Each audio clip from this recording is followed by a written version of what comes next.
Good afternoon and welcome to another edition of CSR Lens. I would like to use this opportunity to apologize for the short break that we had, but we're back and today we're going to have another interesting discussion as we do all the time. My name is Ohinewa Brown and today I'm quite excited because we are marking the World Environment Day, and that is to say that all of us all over the world are concerned about our environment. Of course, that is nature, and our ability to live and have a good life and great health is dependent on how we treat the environment. So today we are going to have a discussion surrounding our environment, as you can see on the screen. It is our activities in the mining area or the mining sector and how that activity is affecting our environment, that's our land, our water bodies, and other things. So today we are having a discussion on managing the impact of mining activities on the environment, managing the impact of mining activities on the environment. As you all attest to the fact that in recent times, there has been a lot of discussions regarding the level of pollution of our water bodies through these mining activities. We're going to have discussions about environmental stewardship, as well as how all of us can play our role and support in our small corner to restore, re-image, and then recreate our environment. So once again, you're welcome to CSR Lens, and we're going to have a great conversation. Now, to help me to do this, go through this discussion today, is the Deputy National Director for Rocha Ghana, that is Daryl Busu, who is my guest for today and going to help me through the discussion for today. So, hi Daryl, and welcome to CSR Lens. Thank you so much for accepting to speak with me. Hello, it really is a pleasure to be here. And I think, like you said, today is a very important day. So opportunities like this, we have to take advantage of it and also learn a lot from each other. Yeah. Great, thank you so much. So if you're watching us, please do share the link so that we can have a lot of people to participate in this very important discussion. I am very passionate about it because our water bodies are our source of drinking water for a lot of people in this country. So it's very important for all of us to do our bit to practice sustainable environmental practices so that we can protect and shield our various environments. So, Daryl, first of all, let me find out from you. Can you tell us a bit about Rocha Ghana before we delve deeper? And I'm going to ask you a question on the picture on the screen. That's why I've left it there. So when we talk about Rocha Ghana, what exactly do you do? I know you do advocacy for land protection and all that, but for our viewers, what would you tell us that you do specifically, please? Yes, thank you very much. So my organization is, we're established somewhere in 1999. It's a Ghanaian organization, and our main focus of the work we do is that we try to work with communities. We also start to work with state agencies to try and protect Ghana's natural estates. And here we mean both the estates in protected areas as well as natural resources that you find in off-reserve areas. So outside the national parks and forest reserves, there are also swaths of forest, and there are also wetlands, biodiversity in all of these areas. And our main goal is to try and make sure that all of us, in an attempt to make use of them for our livelihood, we ensure they are sustainably managed so that we don't deplete them and future generations can come to also have the opportunity to use it. Because as an organization, we see a big link between the survival of our race and that of nature. So without nature, we are the ones going to be at risk and not nature. So for us, we work in those areas and we focus activities on managing important ecological habitats, national parks and forest reserves. We also engage communities on climate change issues with support with livelihood. And then we also pay attention to creation care, where we work with faith-based institutions, enlighten, facilitate activities for them to also initiate actions on caring for creation. Then we have, I'll say, a nationwide schools conservation program where we reach out to schools and both secondary, primary, and also nursery schools on how to care for the environment. So these things are really what we do, and we try to engage a broader segment, not only civilians, but also businesses, I should say, because businesses drive a lot of the livelihood interventions all of us are engaging.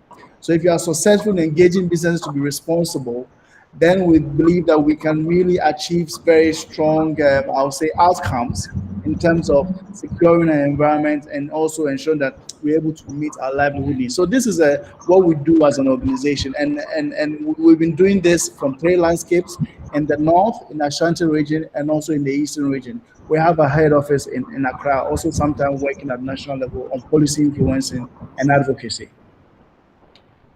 Right, great. That's a whole lot that you're doing within that space. But we're gonna, within the conversation, I'm gonna come back to you on how your work is actually directing organizations to be very responsible in terms of environmental stewardship. We're gonna come back to that. Sure, But today sure. is we're marking World Environment Day, and the theme for this year is reimagine, recreate, and restore. Over the period, I mean, this has begun in the 90s, right? In terms of marking the World Environment Day, what have you observed so far with regard to progress that we're making in Ghana? Prior to this conversation, I was actually trying to check our indicators in terms of the various sustainable development goals, and specifically on goal 6, 8, 12, 14, and 15, and of course the 17 in terms of partnership, how we are faring as a country. What would you say has been the progress with regards to marking World Environment Day for Ghana? To talk about progress, we will have to start with asking ourselves, what is the state of Ghana's environment? If you look at reports that have been issued by the Environmental Protection Agency, a report on Ghana's state of the environment 2016. We also look at the reports also commissioned by the World Bank, that was in 2019, and I'll say outdoor somewhere in 2019.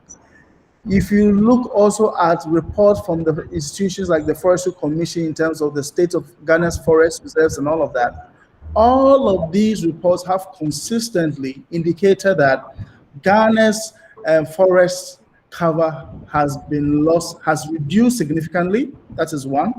Again, the EPA reports also shows that a lot of the environmental indicators, water quality in our various wetlands, if you look at rivers and streams and all of that, they have all reduced significantly. And Ghana is not doing well when you look at rivers, streams, forest reserves, and even our air, the air that we breathe. So air pollution has also gone up significantly.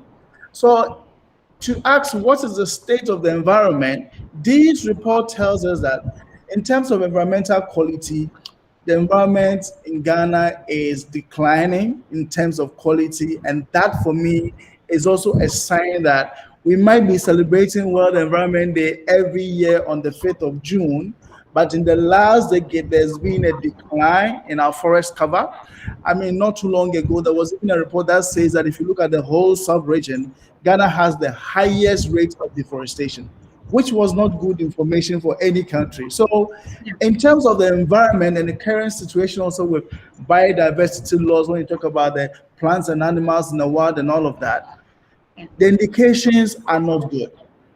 So yes, we have always been known as a country that is very quick to take action on international conventions, on international policy, and all of that. We celebrate occasions like World Environment Day very successfully, beautifully, and pomp and pageantry and all of that. But it is not reflecting on the state of the environment, because from the last decade, from I mean 10 years from now, the environment used to be much, much better. But now we've seen a significant decline, and that is not good for the country. So I wouldn't say it's been good. When it comes to the celebration, we do well, but in terms of making the celebration count for biodiversity, for water quality, for air quality, and also the quality of the environment around us, it's not been good at all. How did we get here? I mean, let's talk about the mining activities, Yeah. because in recent times, that's where the cry has been in terms of the level of pollution we have around the country. Yeah. In fact, if you look at this particular image, it's something that I picked from the NASA website that Mm. gives an indication of the various areas in the country where mining activities are ongoing. And when I look at it, I mean, it's very disheartening. And the level of pollution, of course, there are some Mhm. companies that are being responsible enough for the work that they do around these communities. But how did we get here, and how are these mining, how can we be responsible with these mining activities? Yes, so thank you. You see, before we talk about mining and how we got here, the images that you are showing, it also reflects a land space where a lot of activities happen. So Yeah. this space where you see a lot of people, I'm sure the site used to be for a farm, it could have been a riverbed, it could have been anything. But all of a sudden, we see people who also coming on the back of what they call livelihood, decide that the same space which is providing a farmer with a place to crop, do crops that we can also go and buy, the same place that is also providing us opportunity for water to flow and all of that, they believe that that is where their livelihood is. And in going for that livelihood, we have not, as a country, tried to regulate people's opportunity to access the livelihood opportunities that they can engage in. So we recognize that in every particular space, land there are conflicting interests. Some want to farm, some want to do their real estate, some want to have rivers flowing and all of that. Others want to do cash crops and all of these things. But some people also think that beyond what is on the surface, there's something beneath that we need to take. And even though as a country, there are clear regulations on how to access every mineral or every resource in this country, these people who you see in the picture decided that, look, we don't really want to follow the existing legal regime, the existing legal regulations. Let's get down to the ground and let's take as much as we can without due diligence to what that land is being used for. Is it a farmland? Is it a river? Is it somebody's private property, just holding it for a forest reserve or whatever? People, they don't care anymore, so they just go in there and do that. And we also expected that the laws of the land will ensure compliance and enforcement. Because come to think about it, many years ago, I would say 10 years ago, this was not a very common feature in Ghana's landscape. It Yeah. was not common at all. Of course, gold mining has been part of generations of Ghanaians for centuries. And if you go to a lot of forest reserves across the country, you see wells where people went down, they really did underground wells, went down to the ground, did mining, and then the forest was still standing. But all of a sudden, people say, okay, we don't care about all of those practices. We don't care about no-go areas. We don't care about rivers and streams. We go there and then take as much as we want. And whilst they did that, we expected that the laws of the land enforcement regime will have kicked in to ensure these people do not abuse their rights to exercise a livelihood, because where their livelihood begin is where somebody's also livelihood will end. And as you can see, as they went down to the ground to dig and destroy rivers, people's water bodies were also affected. Sources of water for community was also affected. Farmlands were destroyed. Sometimes you go to bed, you leave your farm, go to sleep, you come in the morning, your farm is taken over. You open your tap in the morning expecting clean quality water to flow out, then you realize that the water is dirty, you can't drink it. You have to take money from your account, go and buy water from sachet sellers and all of that. So compliance was limited. Enforcement was also very limited, and people went about exercising their livelihood without due regard for other people's interests. And that is how come mining issues as we see it now has taken, or I find, as I'll say, we are drowning in the negative impact of mining when it shouldn't be the case. Because for a country that has been mining for 100 years, if this is how we did it 100 years ago, I'm not sure we'll be where we are now. Now, Daryl, let me find out from that's what beats my imagination, I must say, because that's what beats my imagination. Hello, Daryl. Okay, sure. Yes. All right. So I was just saying that that's what beats my imagination, because Yeah. this is not in the last 10 years. It's not when we started mining. We've been mining since our grandmothers and our grandfathers. Yeah. So I like the fact that you've talked about non-compliance in terms of the legal regime, but we also have institutions that are responsible for enforcement. We have stakeholders that are supposed to ensure that people who have been given lands to mine. But of course, the issue of galamsey, which is an illegal activity, also comes to play, if I must say. Yes, you're very right. So you see, before Galamsey, Minerals Commission were issuing out mining concessions, licenses, and permits to institutions to mine. There was never a time where somebody would just get up and go and do mining in somebody's concession. There was Yeah. never a time where somebody will go a river that we are all very clear can see that is serving a water treatment facility. Somebody goes and start digging and nobody talks. There was never such a time. Water Resource Commission was doing their work well, and I can say that for as long as these organizations did their work well without any interference, they were able to ensure compliance and also enforcement of a lot of these infractions that were happening. But we have also seen a regime or a time, right from the period of the NDC, just before they left power, right up to now, where we have seen a serious elite or executive capture of a lot of the work of some of these institutions. So where we used to see the institutions being independent and exercising their authority, everything they do now must be cleared by either the executive or the minister. And as a result, they sometimes even apprehend people who are on the field engaging in illegal activities, and they are instructed by some way, somehow, to also let those people go. And this has perpetuated for a long time to the extent that everybody says, well, because we are in power, we can do this, we can do that, and everybody then rushed in. So we have seen a clear failure of the regulatory and also the compliance regime that we've had for a long time that served us so well. And until these institutions start asserting their role once again and keep out the executive interference and involvement, we are going to continue having these problems. So this has been one of the major issues that has confronted us to the extent that we've not been able to ensure full compliance and enforcement. There's been too much executive interference and involvement in the work of these institutions. So how do we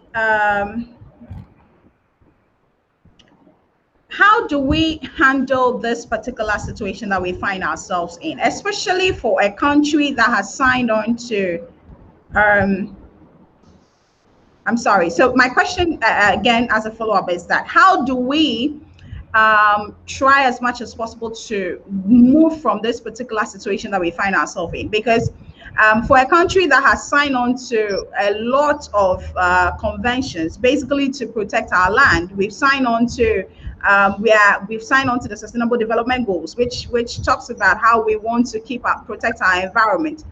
How do we move from where we find ourselves? Because from the look of things, we cannot actually continue the way we are going about things in terms of the mining industry. Right. So I think you've hit on a very crucial point. I mean, the issues of land management, water resource management is no more a national issue. We also have both a national obligation and an international obligation. And as a Yes. country, where we need our leadership to recognize that responsibility and ensure that we not only make sure that people in Ghana are having good quality access to a healthy environment, but also we ensure that we sustain an environment that can benefit the global community. And the best way to start with this is the leadership of the country must reorient their thinking to see that what everything they do now is going to affect generations of tomorrow. And until we do that, we are really going to have problems going forward. Then again, where leadership is failing, one of the key things every Ghanaian can do, and for which the Constitution empowers us to do, is that every Ghanaian has a responsibility to secure the well being of the environment. And this is where I say that if communities rise up, use the same provisions that empowers the executive to also organize themselves and stop all illegal activities from happening in their land, this will force the leadership to see that the people are serious about protecting their water, protecting their forests, and then they will also start. If you recall, very recently when there was all of this galamsey just before the Operation Halt team went onto the ground, there was an incident that happened somewhere southwest of the Atiwa Forest in a community called Akanting. So some people allegedly calling themselves national security operatives went into a community, they were about 20, went into a community without even seeing the assembly persons and the chiefs there, walked into a forest and started engaging in galamsey. And it wasn't the police or the forestry service people who came to arrest these people. It was the community people themselves who got up and said, no, it can't happen. How can people who call themselves national security just come and enter a forest reserve? So it's not like they are going for gold outside the forest. It's a forest reserve which is protected by law for the benefit of all Ghanaians. So the community rose up, went there, apprehended the people, made the arrest, and took them to the police station. And it's not the only instance where we have seen communities rise up. And anytime communities rose up, the state agencies, the law enforcement agencies had no cause but to also support the communities in doing that. So where the leadership fails, we also expect that the people who gave power to the leaders will rise up on their own, and thankfully, the Constitution empowers us. So for me, we have been advocating for a strong community-led mobilization and action to address some of these challenges we face now when it comes to illegal operators destroying our rivers and destroying our water bodies and also our farmlands. Now, earlier when we started the conversation, one of the things you talked about was engagement with organizations. Yeah. Basically for us to look at how best we can have environmental sustainable practices.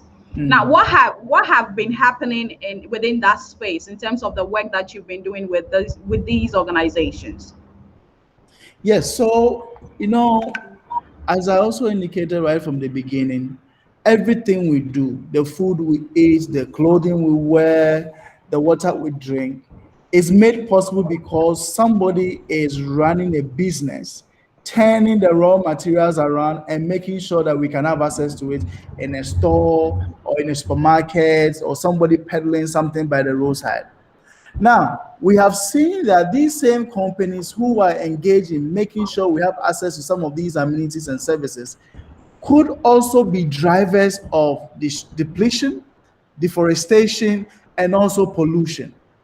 all the gold that you see people going to the ground to mine is for all of us to have access to jewelry and to beautify ourselves.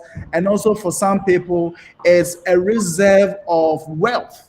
People store it. If you go to most of the international banks, their store of wealth is in gold.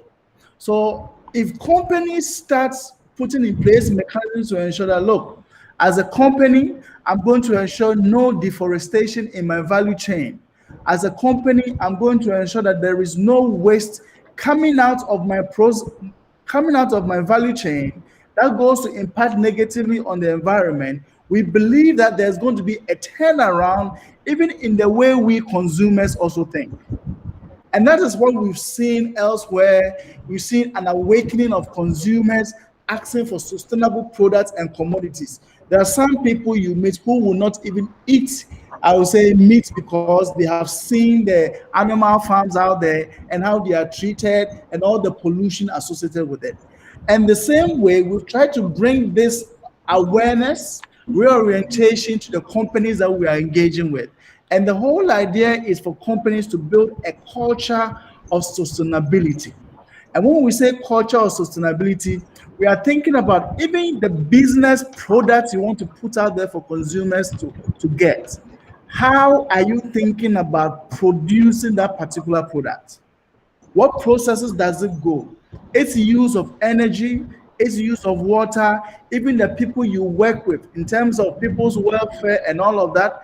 The products at the end of the day you put on the market, how you package it, the shelf life, the content, and all of that. How does it contribute to human well-being rather than it becoming a product that contributes to human, I'll say, human destruction and also the depletion of our water resources. So let's take some few examples. If you look at a lot of the beverage companies, for a long time, and it is not their fault, all of us have desired to have our beverages in very, I would say, easy to go pick and take away bottles and plastics and all of that. And because of that, you saw Coca-Cola, several other bottling companies or beverage companies using plastic bottles. It was a fashion. Everybody wanted to have a plastic bottle in the bag or somewhere. You go to school, you buy something. Before we used to have water in sachet, this we call it penny de penny or whatever. It changed to Yeah. these sachet bags. Now we have the bottles. But over time, we've realized that these same bottles, after drinking out of them, we throw them somewhere and they end up in our drains, and the rains come and they are washed into the ocean. Now we've seen that in the when the fishermen go to fish, they also capture not only fish, they are also capturing plastic. And we have also seen that the plastic is also contaminating even the quality of the fish or the marine resources we are getting. So the businesses have now seen that plastic is no more fashion, plastic is no more desirable. We need to transition. And we have seen a lot of companies now thinking about how do we change our packaging so that when people finish using our product, it doesn't become a menace to the environment. Very recently, I was happy to read about Belacqua, who are now processing using a packaging material that has 10% of it recycled. And this is what we are talking about. I mean, this is just the beginning. In other parts of the world, companies are ensuring that the PET bottles they are using is 100% recycled. Gradually, we are going to see this movement and wave of change also being adopted by a lot of the companies in Ghana here. We've seen companies like Guinness also starting initiatives where before they were importing some of the brand they use, the sorghum they use for processing from other countries. But they realized that, look, why don't we shorten the value chain, produce it down here, create jobs, and allow people to also benefit from that? Companies like Blue Skies are also doing the same, sourcing their products locally. That also eliminates a lot of emissions to moving products from across regions and continents. So we've seen companies really taking steps. I can also mention that for some companies who are still struggling to find the innovation to repackage and reorient their packaging, they are making a decision to invest in sustainability programs. There are examples where Guinness Ghana has supported in restoration activities to make sure that in the time that they are not able to maybe keep away the plastic until they're able to innovate, they will support sustainable innovations or sustainability programs that ensure that communities and organizations can manage our water bodies sustainably. So there is a wave of change amongst businesses. If you go to a lot of restaurants, you see also people who used to use plastic straws. Some of them are now starting to use paper straws. And we've also seen people stopping the use of plastic packaging and all of that. Now you see, I can talk about Starbucks, for example. You could buy their food in a styrofoam or plastic packaging. Now everything is fully paper except for the plastic, the spoons, and the fork that still accompany it. Everything is fully plastic. But you know that if we really commit to it, even the spoon that is plastic, we could also have a wooden version of it, which will make sure that at the end of the day, we don't have plastic going into the environment. I'm also keen to see businesses like Accra City Hotel, who are also making sure that they reduce the use of energy as a hotel facility like that. Also, they've also reduced the use of, I would say, toiletries, even lights and all of that. A lot of them, and I'm sure you also know about ANC Mall, who recently installed solar panels Yeah. on their facility. These people have, I would say, in their own small way, started integrating sustainability into their business because all the energy we use has to do with emissions reductions, which is also contributing to climate change. And for a business like Accra City Hotel, their waste, for example, will end up eventually in the ocean, will end up maybe in a river or a stream, which could pollute it and deprive some community of access to clean drinking water. So we are seeing businesses turn things around, and then and it's possible for businesses across the country to do the same. Now, there are all the examples you have shared. Clearly, these are multinational companies, and of course, if they do not go the way they are going at the moment, it has international consequences on their businesses. Now, Yeah. how do we get the local businesses to also look at how best they can integrate this in their value chain? Because a lot of the local businesses are not catching up in terms of how businesses are running, in terms of the sustainable practices in terms on the environment. How do we get the local Yeah. businesses to also catch up? You have a very good point there, but there's also this other aspect to it where if you look at the manner in which local businesses operate, they are actually trying to mimic the culture of some of these big corporations. They see these big corporations as examples or models of success. And so they try to ensure that they try and do exactly what they are doing. There was Coca-Cola and then there's Africola and all of this. They're just trying to mimic. So if they see businesses like Guinness changing, Blue Skies changing, and others changing, and the consumer style of purchasing also changes, the local businesses will have no choice than to also comply. At the moment, if you go to most of our big drains, if you go to the beaches and all of that, if you sample the waste at the beaches, the bottles and the plastics and all of that, most of them are coming from some of these multilateral or big companies. So if you can see a tremendous shift from these companies, then companies like Belacqua, which somehow have been operating in Ghana for a long time, will also see the need to ensure that we do not leave the change in packaging to only Coca-Cola and Guinness. We can also start by making 10% of our packaging recycled. And this is how it starts. So the movement starts, consumers start responding, and everybody within a very short space of time would be compelled to change. Otherwise, you lose the market. And I think we are all used to some of these global brands, the Guinness and all of these people, and their market outreach is huge. So if you see these tremendous changes happening, all the local businesses will eventually catch on. And If you decide not to do that, then your business will fall with you. All right. Now, Daryl, at the moment, in the space of 10 years, Yeah, we have seen a very shocking, so to speak, for lack of a better word, degradation on our environment. that is Okay. what it is. Yeah. Now, how do we manage? What kind of sustainable ways can we ensure that even these illegal activities, that of course Operation Halt is enforced, but I know they will go back to these places. How do we manage the situation? How do we ensure that they protect the lands and our water bodies? For me, that's my biggest concern. And I know your organization has made calls for people to leave the Atiwa forest alone and all the other water Mm, bodies alone. mm. How do we get there in terms of looking at the sustainable ways of managing our lands? Okay. So to start with, we need to recognize that for every activity we engage in now, there are two options. One that will give you quick fix, but will not really be sustainable, and one that will not be quick fix, very slow, but can be very sustainable.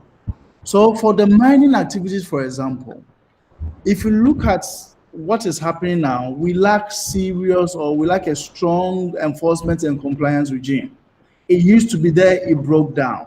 Why? Whatever happened to it, we need to go back to the table and make sure that we bring back what used to be so that we can curtail this.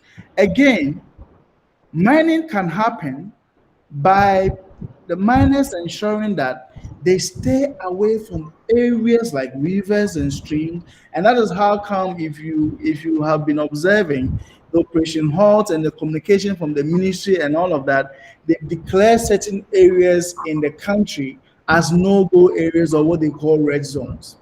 Now, the interesting aspect is that these no-go areas and red zones have always been there, and for a long time it Yeah. was respected. And then all of a sudden, because of too much executive involvement and interference, we all disregarded these rules. So at the end of the day, if whatever I am going to say as to what we can do, the enforcement and compliance is the topmost action as a state, as a country, we need to ensure that is in place. We can all do mining. We can all do our farming, but it must be done in a way that it does not deprive other people of their source of water, of their lands to farm, and other services that they get from the land that they live close by or they live on. So this is very, very key. And one other thing that is also very important is that I think there needs to be an orientation of the youth on our value systems. Gone are the days where every young people will invest their time to go to school, learn, get a job, and gradually build wealth. We've seen a certain level of opulence in the system where political actors display a certain level of wealth, celebrities, people we also call sakawers and all of that, making the young people think that anyhow you get money is acceptable, and people are not made to be accountable. In certain regimes, if they know how much you earn at the end of the month, and in a particular period, a certain big fat cash falls into your account, they can come and ask you, wait, where did this money come from? We don't have such a system of accountability for people's wealth, and so everybody thinks that you can be rich anyhow, nobody cares. That is very crucial. We need to really do a serious reorientation of the youth, whilst ensuring that as a state we create opportunities of jobs, and not just any job. I would say not just any jobs, because we need green sustainable jobs.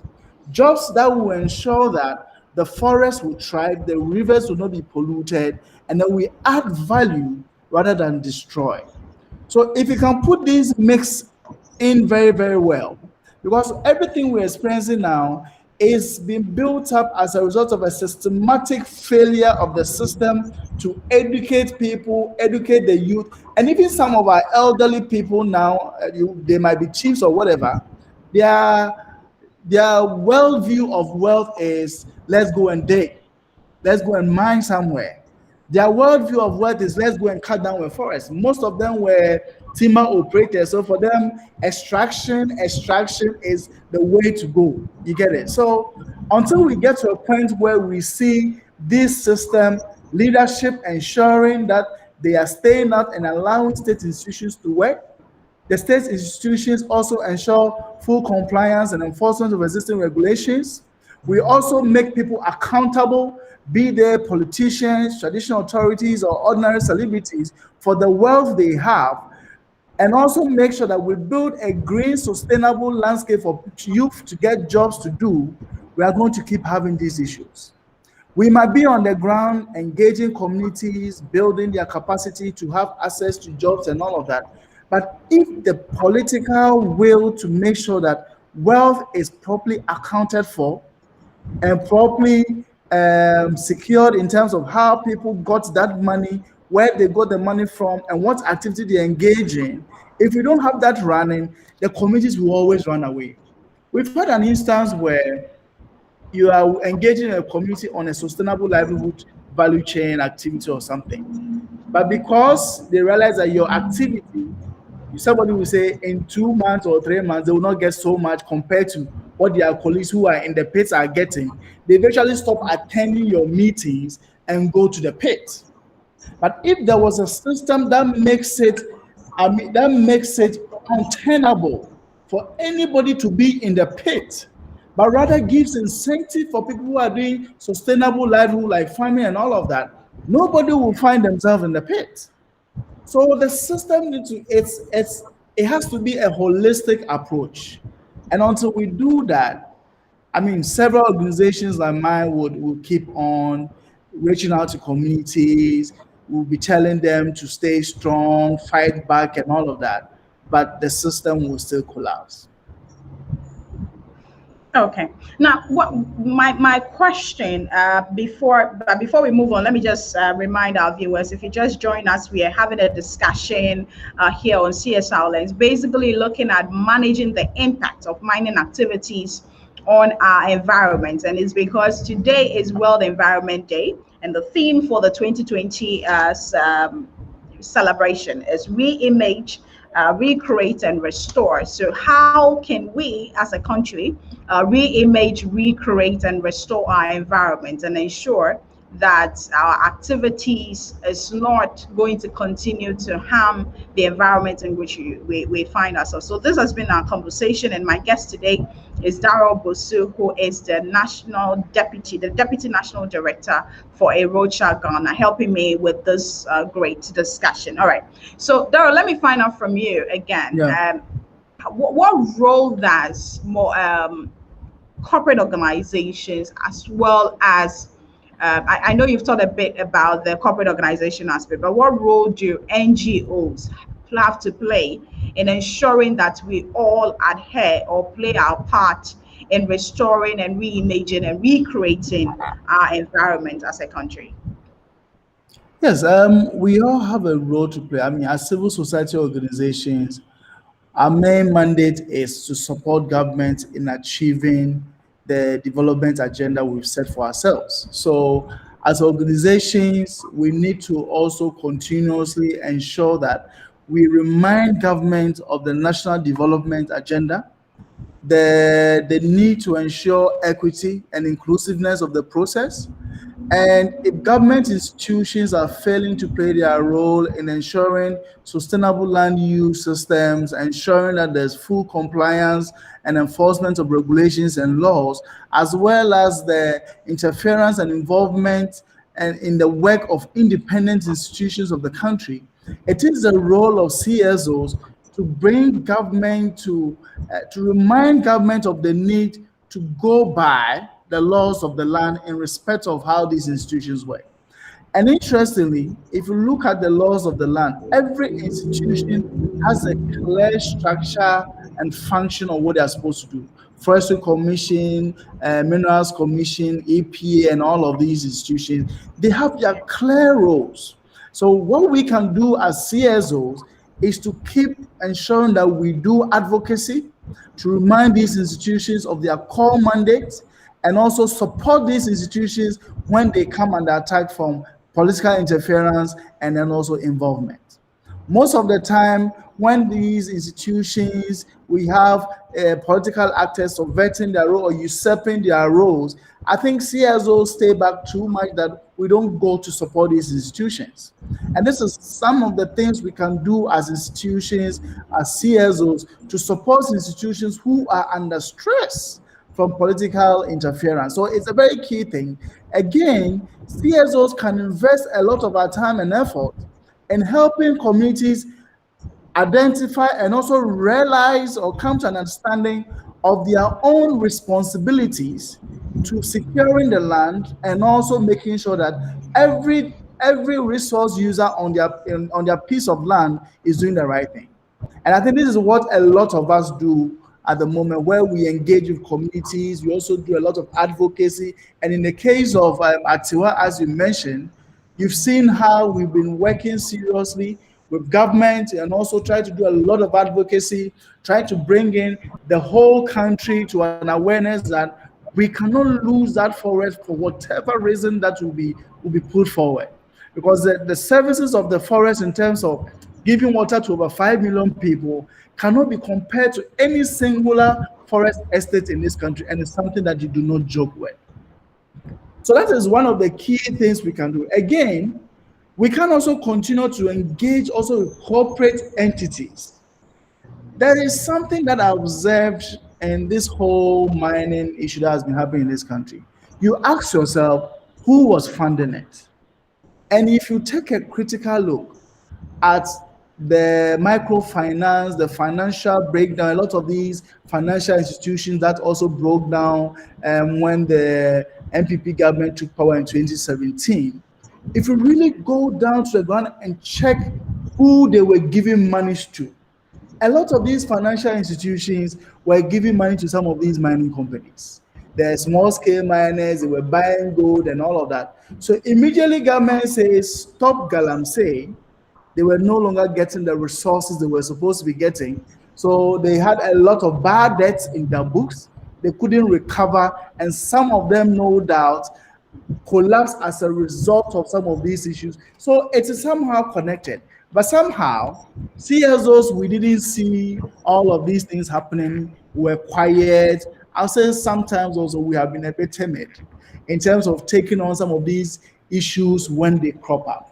But some of these issues require us to also be to rise up to the occasion and challenge politicians when it happens, challenge businesses when bad things are happening, and all of that. But it is not all instances you see as rising. You see a few institutions going forth, and the rest, all we do is we stay back and not support. So CSOs has a lot of role to play, not only national organizations, there are also what you call CBOs, community-based organizations, who themselves can mobilize people and use the skills they have and also the opportunity they have to source resources from outside to drive some of these good initiatives that are happening. And again, also support livelihood opportunities that are very crucial and the excuse for which people engage in some of these illegal activities. Dara, what are we to expect if we continue to behave in the manner in which we are currently behaving as a country? What are we to expect? For something that has not happened, it's going to be very, very difficult to tell. But at least the evidence of what we have seen, we did an analysis, for example, we took the Atiwa forest, for example, and asked ourselves, in the next 30 years from now, if we do not halt destruction of the forest, if we do not stop mining activities going on in the forest, in the next 30 years, what is going to happen to us? And what is going to happen to us in the sense of the water resources that we get from Atiwa forest, the biodiversity we get from Atiwa forest, which is supporting food production and all of that. We realize that because the forest is very crucial for water production and water services provision in this country, if in 30 years this forest is gone, there's going to be serious water crisis in the whole eastern region because the water table will have gone far too down for even those who drill wells to have access to it. Again, this forest is also responsible for the Densu, Ayensu, and the Birim, which eventually also feed the Pra, feed people in the central region and also in the eastern region. So water services to these people and almost all the water treatment facilities that are sitting on the Densu, the Birim, and all of that would have to be closed down because there is no more water from the forest. The same will be observed for if we do not take action to address continuous or ongoing pollution of our ocean by plastic pollution. You recall that very recently there's been a lot of news items where fishermen are complaining that they are now catching more plastic than fish. From fish, yeah. When the sea is filled to the brim with plastic, there will be no place. It's plastic is virtually going to displace the fish, and all we'll be getting is plastic. Then you ask yourself, there are over 3 million Ghanaians that are dependent on the fisheries industry in Ghana. You can imagine what is going to happen to those people who depend on the fisheries industry if it collapses. And again, our current state of the use of our land for mining. If we do not stop mining activities now, already you know that these mining activities also comes with a lot of heavy metal contamination and pollution. And so if we do not stop these activities as it is now, and all our farmlands are inundated or taken over by mining activities, we are to expect an increase in heavy metal contamination and also the food we eat. So illnesses and diseases, lung diseases associated with mercury, associated with memory loss, also associated with mercury and heavy metals like lead and cadmium and all of that is something that we are going to see in our landscape and also in our hospitals and all of that. There was recently a report of some midwife in our Wing community talking about the fact that they have made an observation that babies that are born in that area either have one eye, they have a physical disability or something. I mean, it was challenged and people ask, is this based on fact? You don't always have to wait for fact before you take action. The global action on climate change did not start with having full facts on the fact that our world is getting hot. So until we do something about it, we are going to risk. I mean, our human race is even at risk. So this is where I also want to put forward a caution and say that we need to, as a country, take the necessary precaution and make sure that everything that is going to pollute our water bodies, spoil or further deplete our land and ensure that our oceans are polluted, if we do not deal with them, then of course you ask yourself, what kind of environment are we going to give to our children, your children, and even children after them? That for me is so. If we do not act now, we might not have an environment in 10 or 20 years to come. All right, we might not have an environment in 10 or 20 years to come. But let me find out again. We have the Sustainable Development Goals to meet in 2030. Mm-hmm. And today being World Environment Day, we also have the UN releasing the Decade on Ecosystem, the UN Decade on Ecosystem, which is also to be met by 2030. Now, with the pace at which we are going, are we really going to make any impact in these areas as a country? Okay, so that's a very big question. If you look at the Aichi target, which was part of the Convention on Biological Diversity, the report that has actually pushed for further action on ecosystem restoration and biodiversity indicates that globally, we all failed in achieving all the targets of halting biodiversity loss. We set ourselves some targets in the past, I would say 10 years. We couldn't achieve any of them. All the indicators we set ourselves, we failed to achieve them. At the moment, if we do not prioritize I mean, there's a lot of talk about climate action, lots of talk about biodiversity and all of that. But if we really go to the ground, I was reading a report that said that most of the G7 or G great countries in the world are still investing heavily in fossil fuels. So really, you ask yourself, on one hand, we say let's reduce the use of fossil fuels and emissions, but at the same time, the financial outlook on investment indicates that more countries are also investing in fossil fuels. So we are Yeah. saying one thing and acting contrary. So until we really align our commitments, as is beautifully put out there in the press, spoken on podiums by the president and all of that, if we do not align the talk with the walk, we shouldn't really count on any successes in some time to come. Things are going to get worse and worse and worse. So we need leadership, and that leadership will start with our political heads. Then the people can take advantage of that leadership and also make the change happen. Otherwise, I don't think we have a very good future ahead of us. But that said, it's also now very encouraging to see that the sustainable development goals, there are still actions by government to include it in budgeting and financial accountability and all of that. We are Yeah. seeing the government of Ghana initiating the Green Ghana Initiative, which Yeah. has started with tree planting. I'm only hoping that this will take a holistic approach to Green Ghana, not just planting trees, but rather starting with securing the forest that we already have, so that the trees that we are planting can only come to augment, not to replace what we used to have. So that is very, very crucial. And so when you say greening Ghana, it's also about the kind of transport systems that we use. We need to, as a country, move towards low emissions transport systems.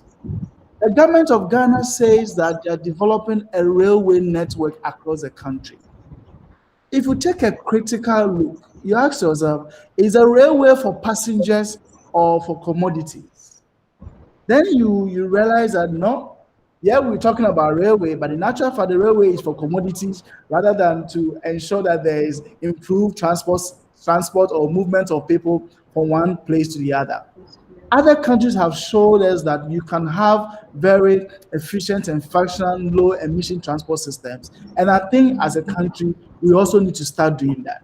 Otherwise, the talk of sustainability, sustainable development goals, the decade of ecosystem, of restoration, all of that, I don't see how we are going to achieve it. So we actually need to do much more work than we are saying and talking about now. At the moment, there's too much talk and so little action. Too much talk and so little action. Thank you, Daryl. Now we have a question from Andrew Sofosunhine. Andrews is saying, you talk about, do we need community members to always to rise up before those in authority do what they are paid to do, please? So I know you talk about community people standing up for what they stand for, and seeking accountability from political leaders. Do we need community members to always rise up before authorities do what they have to do? It doesn't always have to be that way, Andrew, but it has to complement what state agencies are also doing.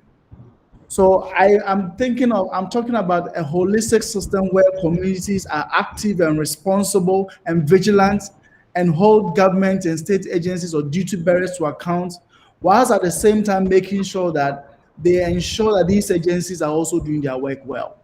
So compliance, enforcement, and all of that depends on the people. Sometimes some communities will say, we will do what we want. We don't care what the police say. Sometimes they even pick up arms against state agencies and all of that. So it should be, I would say, a give and take. And it should be done holistically. Communities must be vigilant, must be active, and also assertive, and make sure that state agencies do their work. But if state agencies are not doing their work, they shouldn't sit idle and say, okay, we are all in the same boat. I think that is a very defeatist approach. So when communities rise up, you can also compel these state agencies to do their work. So at a point in time, it can be a very good tool to deploy. And this is the time I think this is we can deploy these kind of tools or approaches to make sure that state agencies do their work as they should. All right, great. So there was another question from Andrew, but I think you've already touched on. I don't know if there's any other thing you would want to say about that. He says, aside rising up, what can international NGOs do to support this cause of managing the impact of mining activities? I think you've touched on that, Andrew. I think we've answered your question. Yeah, but also to add to that, the solution should not always be from the international community. The solution should lie with us. I think it is our land, it is our water. We don't need somebody from elsewhere to come and tell us that, look, that activity is destroying your water. Your communities are dying from pollution, from heavy metals and all of that. We don't need that. I think we can all see the damage and the depletion and the devastation around us. Our farmers are crying. And while farmlands are being destroyed, they are also moving into forest reserves to farm. So this is our problem. The international community can only add voice. Because we are in a global community, they can add their voice, but they can't go to the extent where they come and actually take over our presidency and say they manage it for us. We have our sovereignty. So this is something we need to do ourselves, see the risks that we are exposed to, and take action ourselves to deal with it. All right. So we have another comment from Mary Obin at TMO. Says, insightful discussion. I believe the general public needs more education on the laws of our land so as to protect, sustain, and restore our natural resources. Happy World Environmental Day. We live to restore our own environment for a healthier Ghana. All right. So Daryl, we need to draw the curtains, but briefly let me also get your thoughts, your final thoughts. How do we get the Ghanaian people to understand that they have a role to play in terms of demanding organizations to change the ways in which they're currently working, and then also demand accountability from our political leaders and their own contribution towards recreate and restoring our environment? Okay, so I think this is a very, very good question. And I say it's good because the way governance is in Ghana here, it starts with our political leadership. But somehow, when it gets to the election and also the frenzy about electing our leaders, we are not conscious about what our leaders are giving to us. The priorities we focus on are different. All right. So briefly, all right. So, okay. Thank you, Daryl. So far, let me just take you all through what we're going through. We've been having a discussion on managing the impact of our mining activities on our environment. All of you would attest to the fact that over the period, in the space of 10 years, we have been going through serious environmental degradation from our mining activities. And it is important that as we mark World Environment Day, that is running on the theme reimagine, recreate, and restore, it's important for us as a country to have a national discussion on the sustainable ways of managing our environment. What exactly are the mining companies doing in terms of stewardship? When you are given a concession, you need to practice you need to have sustainable practices in protecting the environment. Are the multinational companies doing it? If they are, the illegal mining activities, how is that affecting our lands? Because we've looked at the pollution of our water bodies, as well as our various lands where cocos, where trees are being cut down basically for mining activities. All of you would also attest to the fact that recently the weather is changing, the heat is unbearable, and that's a clear sign that something is wrong with our environment, and all of us have a role to play. Daryl has touched on the fact that corporate bodies are now changing the ways in which they operate.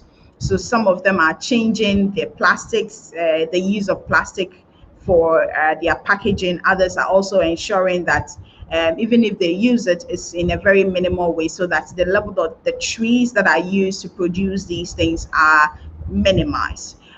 Also, when it comes to the value chain, they're trying as much as possible to reduce the level of impact their operations has on the environment, so as not to pollute the air we breathe, as well as the land in which they operate in. And so it is very important for us to look at all these things. But what role do we have to play as consumers as well? What role do we need to play? How do we get our political leaders to be very responsible and have the political will to protect our lands? Because we've signed on to the Sustainable Development Goals.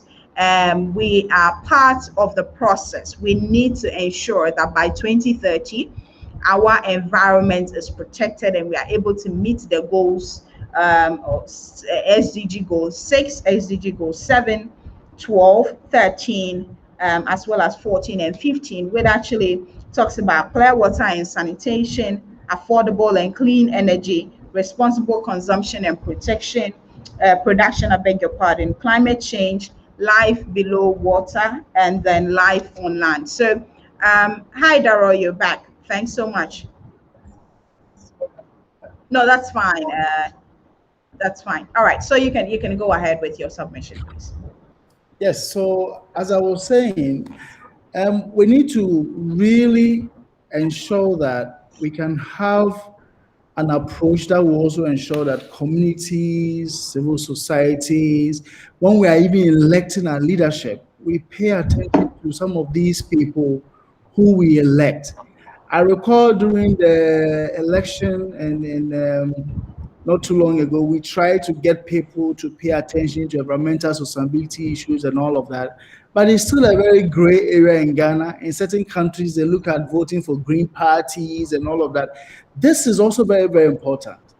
Our politicians, as we have them now, are so focused on a development pathway that is all about extraction and use of resources without looking at what is in it for the future generation.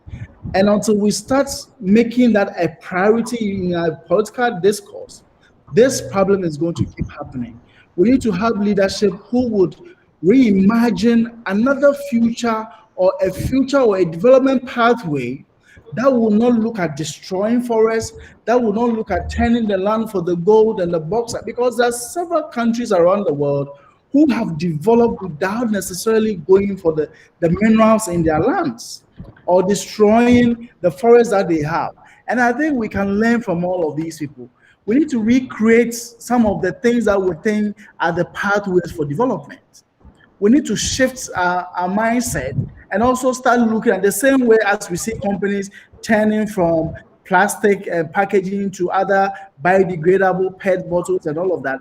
As a country, we can't keep doing the same extractive business as we used to do and think that we are going to see better results in the future. No. But if we continue on the extractive development pathway, we will lose all the forests. And as you know, we don't have the capacity to adapt to the impact and effect of climate change. Our safeguard, our lifeline is in the forest reserves, in the clear, clean, running water bodies that we have around us, because not most of Ghana has got access to potable water or water flowing through the taps and all of that. Most of us get water from the streams and rivers that is flowing under our cocoa farms and all of that. So until we can see that all of these are part of our development pathway and stop just extracting and destroying, we will not really make progress. And I think selecting and choosing our leadership should also look at prioritize some of these things. It's really, really, really important. Daryl, I know I said your final thoughts, but a question came in from Albert Pinto, and this might probably take us back, right? Operation Halt, right? Yeah. Is that a sustainable way of actually stopping this illegal mining activities? If it's not, what are some of the recommendations or solutions you can give to the government of the day? Yes, so we have been observing Operation Halt for some time now. Our suggestion to government in respect of the Galamsey has been that we had 3 years, or I should say almost 2 years of Operation Vanguard. One of the Yeah. key missing link in the work of Operation Vanguard was compliance and enforcement. These people were out there in the field arresting people who engaged in illegal activities, but these people they arrested never got prosecuted. Some were left off the hook. And the same person they arrested today in the morning, you see them in the community again, and they're back in the forest with their pickers and their machines. If Operation Halt, as it is going to operate the same way, then it is not a useful approach to take. Yes, Operation Halt has its usefulness in the beginning, early stages of the fight, the renewed fight by government, but it should not be deployed for more than 3 months. Whilst we are deploying Operation Halt in the field for 3 months, we need to be making sure that we are building the capacity of the Minerals Commission, the EPA, and the Water Resources Commission to take over full administration of all mining issues in the country. Minerals Commission, EPA, and the Water Resources Commission are so inadequately resourced in terms of logistics and human resources to do the kind of work that they are supposed to do.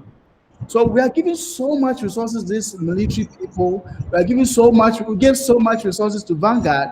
And if we had given just a tenth of that resources to these state institutions, I'm sure they could have also tweaked the way they work, the men they have on the ground, the regulatory mechanisms they have, and also the enforcement that is necessary. So these issues are really, really, really important.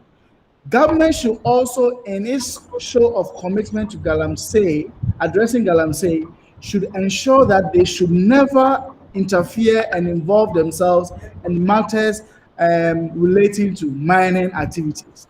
If the police, the Minerals Commission find people who are culpable in abusing the permits given to them, they should allow the state institutions to do their work without any interference.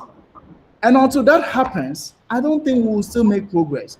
So Operation Horse should ensure that their work is very limited, short. They go to the ground, they do their work, and then they are out in 3 months. Anything beyond that is just repeating Operation Vanguard and not really achieving the results that we need.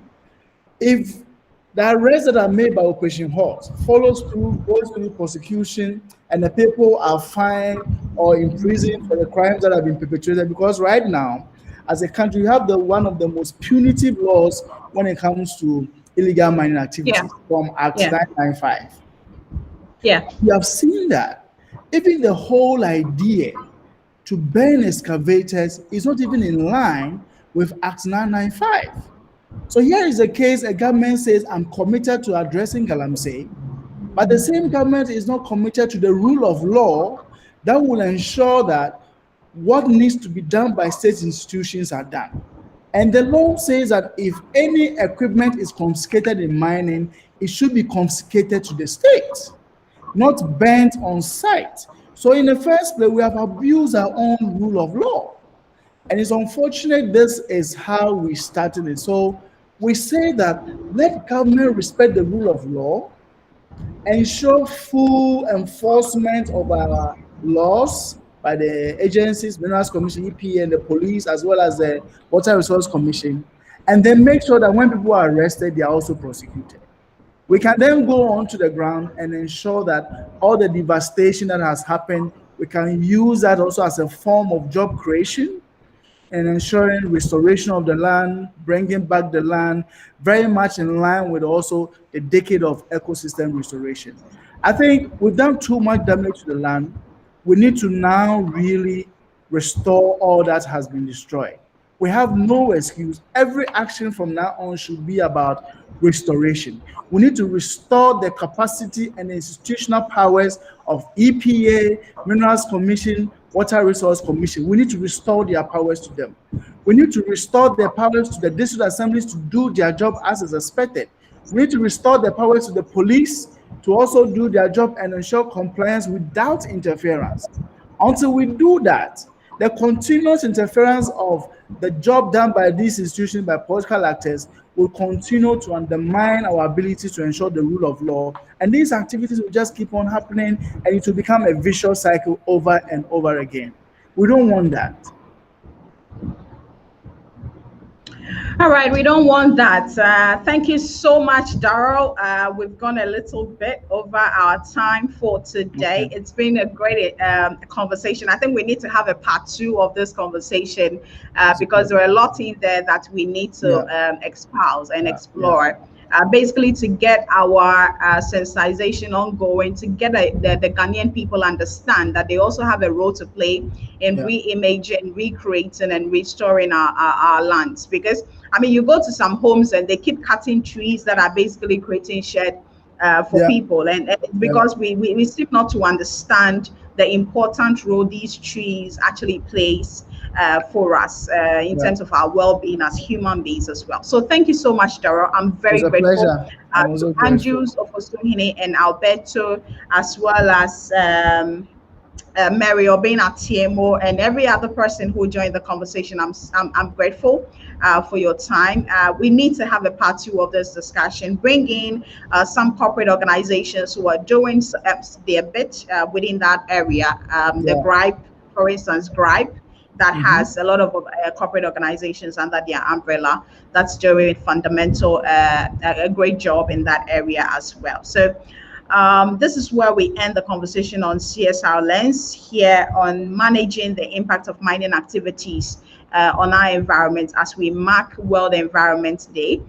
One of the things I do in my small corner these days is that I don't take plastic packages when I go out. I don't accept plastic because almost everything that we buy, we want to put it in a bag. We want to put it in a wrapper. I seem not to understand why we do that. Even when we buy Baltic or a plastic,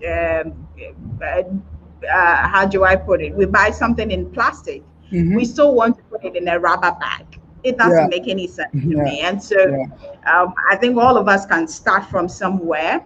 Say no to rubber bags or plastic bags. It's one of the ways that we can also start to keep our environment in a very healthy manner. Thank you, and we hope to have a second part 2 of this conversation.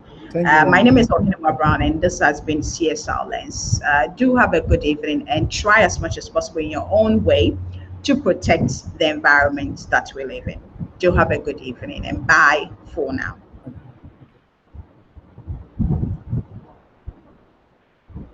Hello, Pujo.